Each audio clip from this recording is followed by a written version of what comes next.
Kisah Naomi dan Ruth adalah satu cerita yang panjang. Tapi saya tadi bacakan hanya satu ayat. Karena itulah ayat yang berbicara tentang kasih sayang Naomi kepada menantunya.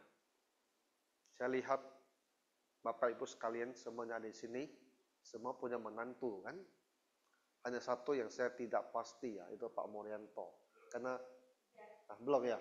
Karena baru kenal tidak begitu lama ya. Hah? Oh, Pak Mulyanto ini. Bapak ini sudah punya menantu? Sudah juga ya, Ibu juga sudah punya. Hanya semua udah punya itu. Ya. Saya juga sudah punya satu menantu laki-laki. Oke. Jadi kita semua punya pengalaman ya. Bagaimana kita hidup berhubungan dengan menantu kita. Ibu Ali juga sudah punya kan? Nah, saya tahu dah, cucu pun udah banyak.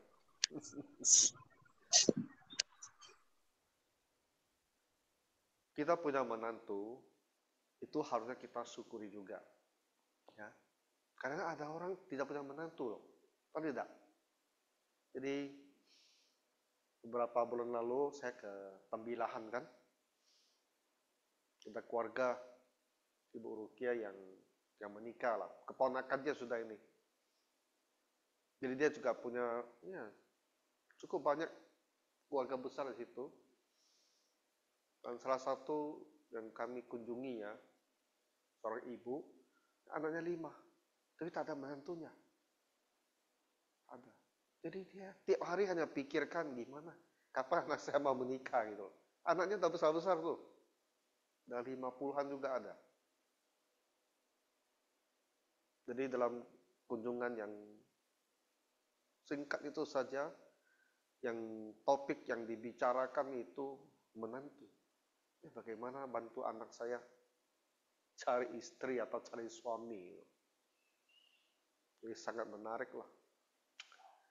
Jadi kalau kita mempunyai menantu, itu ada satu hal yang harus kita syukuri. Berterima kasih sama Tuhan. Apakah Bapak Ibu selama ini ada merasa bersyukur? Ya merasa senang? Ya Tuhan berikan saya menantu. Tuhan sudah berikan kita anak. Anak laki-laki, anak perempuan. Nah setelah mereka besar, mereka bisa berkeluarga. Nah, kita sebagai orang tua, kalau mereka sudah berkeluarga, kita kan merasa senang. Betul ya Bu? Ibu Lisong? Betul tak? Betul.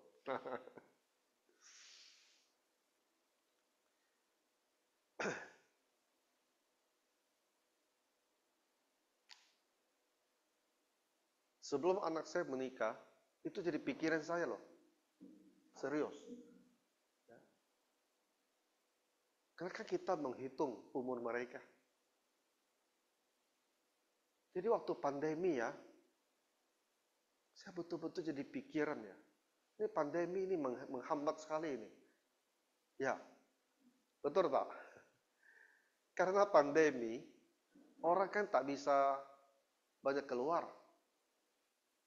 Tak bisa banyak berkumpul. Tak bisa banyak bertemu orang lain. Tak bisa banyak berteman kan. Oh ini bisa menghambat ini. Ya syukurlah pandeminya 2-3 tahun ya sudah berlalu ya. Nah, jadi beberapa tahun lalu itu betul-betul jadi pikiran saya itu. Dan saya sering doakan untuk anak-anak saya supaya Tuhan ya memberikan mereka teman hidup. Jadi kita bersyukurlah ya Tuhan memberikan kita masing-masing semua punya menantu. Nah, sekarang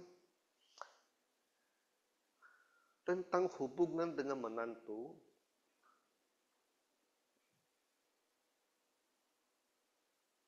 kadang-kadang saya lihat video-video pendek di TikTok ya. Bapak Ibu ada nonton video TikTok nggak? Ada? Tidak ada ya? Tidak ada. Karena TikTok itu kan sekarang bagian dari Facebook gitu loh. Jadi kamu kalau buka Facebook, ya selalu ada videonya. Dan saya nikmat, saya amati ya, di situ sejumlah video itu memang membahas tentang hubungan mertua dan menantunya. Dan sifatnya itu memang mengajar menantu atau mengajar mertua, ya bagaimana hidup bersama dengan rukun dengan menantu-menantu mereka. Ya orang-orang di dunia ya, mereka juga menyadari dalam hubungan dengan menantu seringkali ada masalah. Jadi mereka buat video-video pendek, kasih cerita untuk mengajar ya bagaimana bisa lebih baik. Orang tua saya punya menantu 5 orang. Ipar saya yang laki-laki 3 tahun lalu memang sudah Tuhan panggil ya. Dia sakit lah. Tapi saya lihat mama saya, dia bisa berhubungan cukup baik dengan semua menantunya. Jadi secara umum tak ada konflik. Dalam hati ada kurang suka sana sini, saya rasa pasti ada. Ya pasti ada. Tapi dia tidak sampai jadi isu gitu loh. Tidak secara terbuka tunjukkan sikap tak happy, tak senang. Dan tak ada menantu juga yang secara terbuka menunjukkan sikap tidak happy. Jadi saya rasa hubungan mereka harusnya bilang baik, ya, karena mereka bisa duduk dan ngobrol, ya, dan saya lihat juga ada perhatian. Ya. Nah itu satu hal yang harus kita syukuri juga. Nah Bapak Ibu, kita mungkin punya menantu lebih dari satu, ya, dan mungkin ada yang kita bisa hidup bersama dengan sangat senang, nyaman, menikmati sekali gitu loh. Tapi mungkin ada juga satu atau dua yang kita sedikit merasa terganggu dan mudah-mudahan tidak ada yang konflik sama kita gitu. Konflik terbuka, tak bisa bicara, ya itu akan sulit sekali. Nah, yang saya mau bicara sama Bapak Ibu itu satu hal saja. Terlepas dari bagaimana sikap menantu itu sama kita, ya terlepas. Tapi karena dia telah menjadi keluarga kita, kamu harus belajar sayang sama anak itu. Ya. Kalau di hati kita ada yang terasa kurang, hati kita ini harus kita ubah untuk bisa mengasihi menantu itu. Itulah sebabnya saya mau bicara dari Naomi ini. Kita mungkin sudah tahu lah kisah si Naomi. Ada yang belum tahu cerita Naomi? Bu Pekcu tahu tak cerita Naomi? Cerita tentang Naomi ini tahu tidak? Hah? Belum tahu. Kalau Ibu Roma tidak tahu kan? Ibu Eva, udah tahu belum cerita Naomi? Belum tahu? Kalau gitu saya cerita sedikit lah. Kalau belum tahu ya. Naomi ini peristiwa yang sudah lama sekali. Kalau sampai sekarang itu sudah hampir 3.500 tahun lalu. Ya. Pada masa orang Israel di zaman hakim-hakim. Ya. Setelah mereka keluar dari Mesir, itu dipimpin oleh Musa. Penggantinya kan Yosua.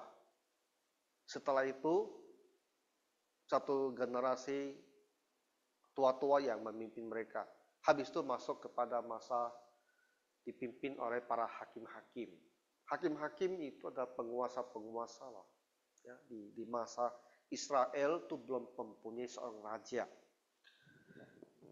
Nah, jadi di masa itu di Bethlehem, di tanah Yehuda itu ada masa paceklik. Paceklik, satu istilah kita sekarang jarang dengar. Musim kering, ya, tanah kering, jadi tak bisa menghasilkan hasil cocok tanam. Nah, kalau demikian, kan semua orang kekurangan makanan itu, jatuh miskin, ya, tak bisa panen. Jadi kondisi itu sangat sulit. Kalau berlama-lama demikian, bagaimana mau hidup? Jadi Naomi ini sama suaminya, sama dua anak laki-lakinya, berempat orang. Suaminya pikir kita tak bisa terus hidup seperti ini. Ya. Kita harus pergi ke tempat lain yang lebih subur, kita bisa mencari kehidupan. Jadi pergilah mereka ke luar negeri. Moab, betul kan? Hah? Moab kan? Moab. Negeri asing lah, bukan negerinya orang Israel lagi. Tadi di situ, ya mereka mendapat kehidupan lebih baik lah. Lalu menikah kedua anaknya, anak laki-lakinya menikah. Jadi dapatlah dua menantu kan. Salah satunya ya bernama Ruth. Tapi ternyata Tuhan tidak memberkati ya perjalanan mereka ke Moab. Moab itu bukan daerah orang yang beriman kepada Tuhan. Daerah penyembah berhala. Terus suaminya meninggal dunia. Kasihan sekali. Lalu dua anak laki-lakinya juga meninggal dunia. Tidak dijelaskan apa yang terjadi. Saya rasa kemungkinan besar ya sakitlah. Tapi orang muda sakit ya. Orang muda sakit sampai meninggal itu kan sangat menyedihkan. Lalu bukan hanya satu anaknya meninggal. Dua-duanya meninggal. Hanya punya dua anak. Masih muda. Dan dua anaknya meninggal. Jadi kita kan bisa membayangkannya. Bagaimana kesedihannya si Naomi ini. Jadi dia pikir. Dia datang ke negeri asing. Mencoba kehidupan lebih baik. Tapi kadang-kadang masa depan tak bisa diperkirakan. Tidak tahu kan. Malah di tempat ini kehilangan semuanya. Suami sudah tak ada.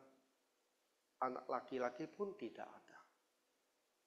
Jadi dia tersisa dua orang menantu perempuan. Itu masih muda.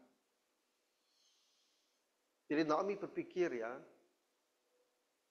saya rasa dia putus asa itu. Dia putus asa. Jadi dia pikir, lebih baik saya pulang kampung saja. Biar saya mati nanti di kampung halaman saja. Dia daripada negeri asing. Dia mau pulang kampung. Kampung halaman itu selalu paling indah. Kita kan selalu mau pulang kampung kan? Ya, selalu mau pulang kampung. Betul tak? Selalu mau pulang kampung. Ya, walaupun kampung kita kampung kecil ya, daerah kecil, kita suka pulang kampung. Karena kita merasa itulah tempat kita. Itu tempat kita, wah benar-benar bisa merasa nyaman dan tenang gitu. Jadi Naomi pikir dia mau pulang kampung. Dan dia berpikir, dua menantu ini.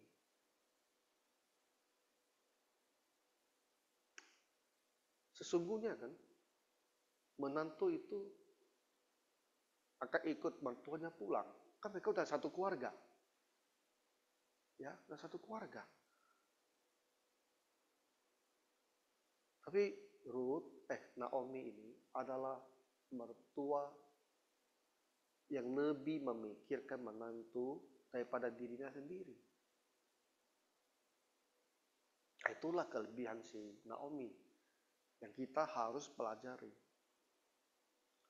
Coba Bapak berpikir, lebih baik mana?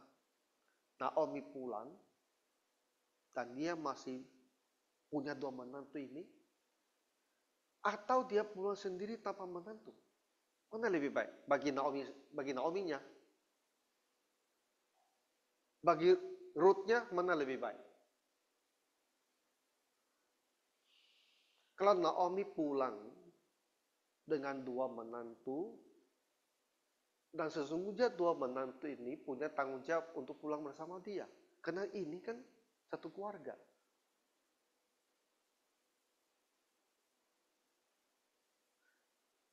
Kalau Naomi pulang dengan 2 orang menantu, maka akan ada orang yang menjaga dia. Gimana pun juga Naomi pasti sudah bukan orang muda. Saya perkirakan setidaknya 40-50 tahun ke atas itu.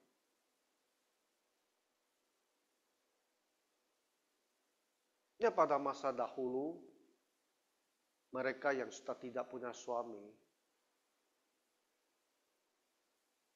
itu kan sulit sekali ya dengan kehidupannya. Apalagi mereka ini juga dari keluarga yang tidak berada. Dulu kan gara-gara paceklik, musim kering, mereka sampai tinggalkan kampung halaman. Ya paling sisa ladang mereka yang tidak tahu siapa yang kelola lagi sekarang, atau sudah telantar gitu loh. Apakah masih punya rumah? Mungkin masih punya lah. Tapi mungkin juga sudah telantar atau sudah digunakan orang lain. Tidak ada yang tahu. Kan udah lama ditinggalkan. Kalau Naomi pulang, dia ada menantu, maka artinya apa? Ada ya orang yang menjaga dia di masa tua.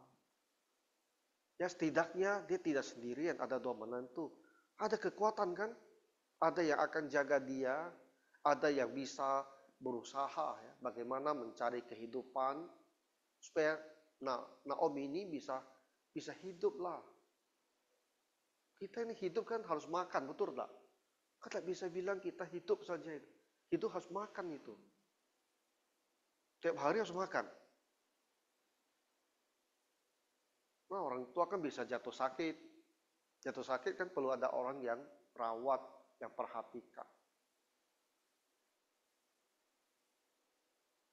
Orang tua kan juga kadang-kadang butuh orang untuk bicara. Ya, supaya tidak terlalu kesepian. Kalau di rumah ada 3 orang kan enak. Ya, ada yang saling perhatikan, bisa ngobrol, ya bisa bicara. Pulang sendirian, apa terjadi? Pulang sendirian itu paling menderita. Ya. Kalau dia pulang sama 2 menantu bertiga, ya, masih merasa adalah kekuatan gitu. Tapi kalau pulang sendiri, wah itu sepanjang perjalanan ya, itu pasti pikirin, aku ini gimana ini? Aku ini gimana? Saya kemarin pergi, ada suami yang bisa jadi andalan saya, punya anak 2 laki-laki yang bisa saya bawa, penuh dengan masa depan, penuh dengan harapan. Tapi sekarang kalau pulang sendiri, tangan kosong, semua sudah tidak ada, saya kadang pikir ya, bagaimana kesedihannya itu.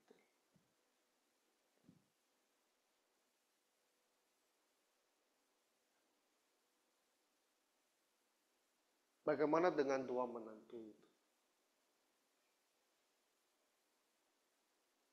Kalau mereka pulang kembali ke rumah orang tuanya, kan mereka masih muda. Mereka akan menikah. Mereka bisa menikah lagi. Dan mereka punya satu keluarga lagi. Mereka bisa hidup kembali. Ya, setelah suaminya mereka yang muda itu meninggal, mereka bisa hidup. Itu tentu baik bagi mereka. daripada mereka pergi bersama dengan Naomi, 3 orang yang lemah.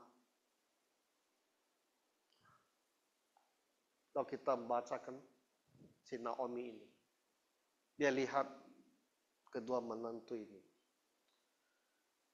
Dia pikir ya, apa yang mau dia lakukan? Dia bawakah kedua menantu ini pulang bersama dia? Dan dia akan sangat tertolong? Atau dia pikirkan masa depan kedua menantu ini? Maka dia bilang kepada mereka ini, kalian berdua tak usah ikut saya lagi. Ya. Karena saya ini orang tua yang tak bisa menolong mereka apapun. Hanya bisa menjadi beban, menyusahkan. Kalian masih muda, kalian pulang. Nanti orang tua kalian ya, bisa carikan lagi suami. Jadi kalian bisa berkeluarga. Hidup kalian akan lebih baik daripada ikut saya pulang ke kampung. Gitu. Nah, Bapak Ibu, bisa tak kamu lihat satu hal? Naomi ini, dia itu lebih memikirkan menantunya ini daripada dirinya sendiri. Kalau dia minta kedua menantu, kamu harus ikut saya pulang, dia tak bisa disalahkan orang loh. Karena memang menantu dia. Kalau dia bilang, kalian harus ikut saya pulang. Karena aku ini orang tua. Kalian pulang, jaga saya. Kalian harus ikut saya pulang. Di sana kalian harus cari hidup, bekerja. Supaya kita bisa hidup. Aku harus hidup loh. Ya, suami kalian, anak saya udah mati. Kalian harus lanjutkan tanggung jawab. Jaga saya orang tua. Kalau dia berpikir seperti itu pun, tak ada orang bisa salahkan dia. Karena ini memang menantu dia kan. Udah jadi satu keluarga ini. Tapi Naomi, dia tuh tidak memikirkan hak saya ini. Dia tidak memikirkan bagaimana dengan saya. Dia tak pikirkan. Walaupun dia pasti sadar ini. Kalau dia pulang sendiri ya, dia pasti akan kesulitan. Pasti akan kesulitan. Dia sampai tua akan sendirian. Dia akan sangat sedih sekali. Tapi Naomi, dia tidak mau kedua menantu ini ikut pulang dan nanti mereka hidupnya harus menderita. Dia ingin mereka pulang ke orang rumah, orang tua mereka sendiri, menikah lagi. Karena mereka itu masih terlalu muda. Naomi memilih lebih baik dia sendiri yang berkorban, supaya kedua anak perempuan muda ini hidupnya bisa lebih baik. Nah, kenapa Naomi berpikir seperti ini? Kan di dalam hatinya ada kasih. Ya, dia sayang kepada dua anak perempuan itu.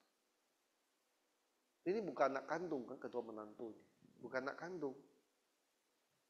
Kalau anak kandung, kita sayang dengan sendirinya. Benar kan? Tak usah diajarin. Kita sayang sendiri gitu loh. Anak kandung kita, bagaimanapun juga, kita akan mengasihi mereka. Dan selalu memikirkan hal yang baik untuk mereka.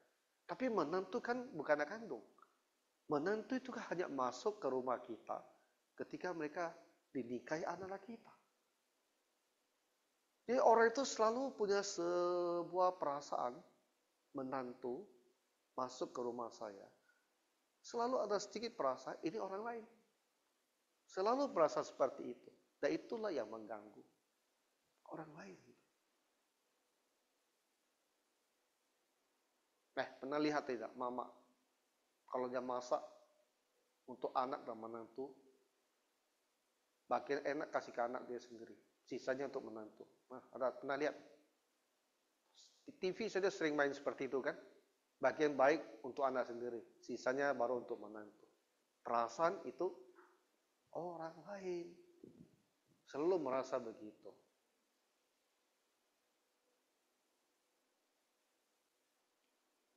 Jadi walaupun secara alamiah orang lebih cenderung merasa seperti itu, kita mau berubah. Kita mau coba ubah diri kita. Karena dia sudah kita terima. Maka kamu, Bapak Ibu, harus mengasihi dia. Mungkin dulunya pernah tak senang, pernah tak suka. Tapi kalau sudah menikah, kita harus mengubah diri kita untuk terima dia.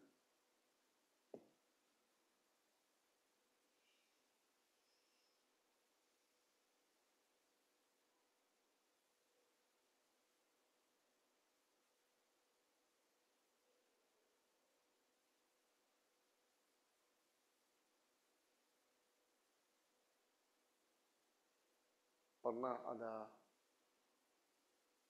calon mertua yang tak suka dengan calon mertuanya. Tak suka. Beneran tak suka gitu loh. Tapi anak lakinya mau kan. Jadi bagaimana? Dia panggil saya ke rumah. Karena saya kan pendeta. Panggil saya ke rumah. Lalu dia panggil perempuan itu datang. Calon menantunya datang. Dimaki-maki dia di depan saya. Anak perempuan itu. Aku pikir, you maki-maki dia. You pastikan tak menikah. Betul tak? Ya, kamu maki anak itu, kamu pastikan tak jadi loh. Ya, kalau jadi, Bu, sini kalau jadi gimana? Kalau jadi, kamu kira-kira bisa tak oke kamu sama mantu itu nanti? Jadi aku pikir, kau marahin dia seperti ini, nanti kalau anak kamu tetap mau menikah, kalian gimana hubungannya nanti gitu loh. Makanya sampai mertua mati tak pernah berhubungan baik. Tak pernah.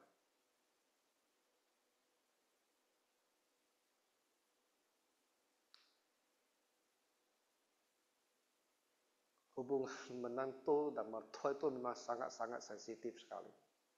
Ya, sangat-sangat sensitif sekali.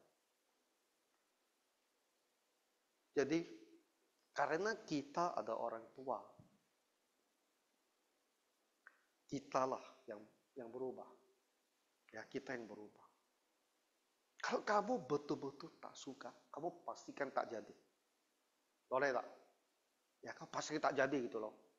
Tapi kalau sudah jadi, kamu harus ubah hati untuk terima dia. Supaya kita bisa berhubungan baik. Kita ubahlah hati kita. Lalu kita belajar bagaimana mengasihi anak perempuan itu atau anak laki-laki itu, menantu kita itu. Kita belajar mengasihi dia. Mulai dengan bantu doakan dia. Ya. Hal-hal yang baik kasih sama dia. Biar dia merasakan bahwa kita peduli dan mengasihi dia. Perhatikan dia juga. Bantu-bantu dia. Sehingga dia merasa dia diterima dalam keluarga. Bahwa mertua saya itu sayang sama saya. Semua hati ini kan terbuat dari darah dan daging. Maksud saya apa? Hati itu gimana pun keras, itu bisa jadi lembut. Jadi kita sebagai orang tua, kita yang harus ambil langkah ini. Ya, kalau hubungan kurang baik sama menantu, kita lah yang akan melembutkan hati dia. Nah, supaya kita bisa mempunyai satu keluarga yang harmonis. Mertua, menantu, hubungan baik. Kita harus yang berubah. Kita janganlah berpikir, saya ini kan lebih senior. Aku ini mertua ini. Aku ini mama ini. Aku ini ayah ini. Kamu yang harus bersikap dengan baik. Kita memang bisa berpikir inilah harus benar. Masalahnya tadi tak mau terjadi. Ya, tak terjadi. Tak berubah. Anak itu memang perlu juga ada yang nasihati. Tapi kita, kalau kita mau dia benar cepat berubah, kita sendiri yang berubah dulu. belajar untuk mengasihi menantu itu. Jadi kenapa saya bawa cerita si Naomi ini? Karena di dalam Alkitab ya, tentang hubungan mertua dan menantu, ya kisah Naomi ini yang paling bagus. Karena mama satu ini, dia punya hati yang mengasihi menantunya. Dia lebih memilih berkorban daripada menantunya menderita. Nah, ini luar biasa ini, itu mertua yang luar biasa. Makanya dia jadi contoh yang sangat baik. Dan Bapak Ibu tahu tidak akhir cerita ini? Memang ya, dia punya dua menantu. Satu menantu, setelah dinasihatin Naomi, dia pikir memang benar. Lebih baik saya pulang ke rumah orang tua dan menikah. Dia pulang. Tapi Ruth tidak. Naomi ini dapat berkat. Ada satu menantu yang sangat baik. Menantu yang melihat kasih sayang mertua, dan dia balikkan kasih sayang itu kepada mertuanya. Nah, itulah si Ruth. Jadi Ruth pulang bersama dengan Naomi ke kampung halaman. Mereka berdua. Dan ternyata Tuhan menolong mereka. Di kampung halaman akhirnya Ruth juga menikah. Dan mempunyai anak. Di Naomi di masa tuanya, dia punya menantu yang menjaga dia. Dia masih punya cucu lagi dari menantu ini. Itu kisah si Naomi di Bethlehem. Jadi kalau kita selalu menunjukkan kasih sayang kepada menantu, saya rasa hubungan kita akan lebih baik. Kalau pernah buruk, saya rasa akan bisa diperbaiki. Ya, karena gimana pun juga manusia itu hatinya kan dari darah dan daging. Kalau selalu menerima kebaikan dan dia melihat kita tulus mengasihi mereka, dia akan bisa berubah. Ya. Dan kita akan bisa punya suatu keluarga yang harmonis lah. Jadi saya rasa Bapak Ibu ini saja kita bicarakan ya. Dan kiranya Tuhan menolong kita semua. Mulai sekarang lebih baik lagi kita bersikap dengan menantu kita. Biar mereka merasa kita tuh benar-benar sayang sama mereka. Ya, Tuhan menolong. Mari kita berdoa. Tuhan Bapa Surgawi, berilah kami Tuhan hati yang lapang, diisi dengan kasih, baik kepada anak kandung kami, tapi juga kepada menantu yang masuk ke dalam rumah tangga kami. Tuhan Yesus, bantulah kami. Kalau mereka ada kesalahan, kami bisa memaafkan mereka. Dan kami juga berdoa untuk menantu kami Tuhan, agar mereka juga bisa merasakan kasih dari kami, dan mereka juga kalau ada, mereka juga berubah sikap mereka dan berhubungan dengan baik dengan kami sebagai mertua mereka. Terima kasih Bapa, dalam nama Tuhan Yesus kami mohon. Amin.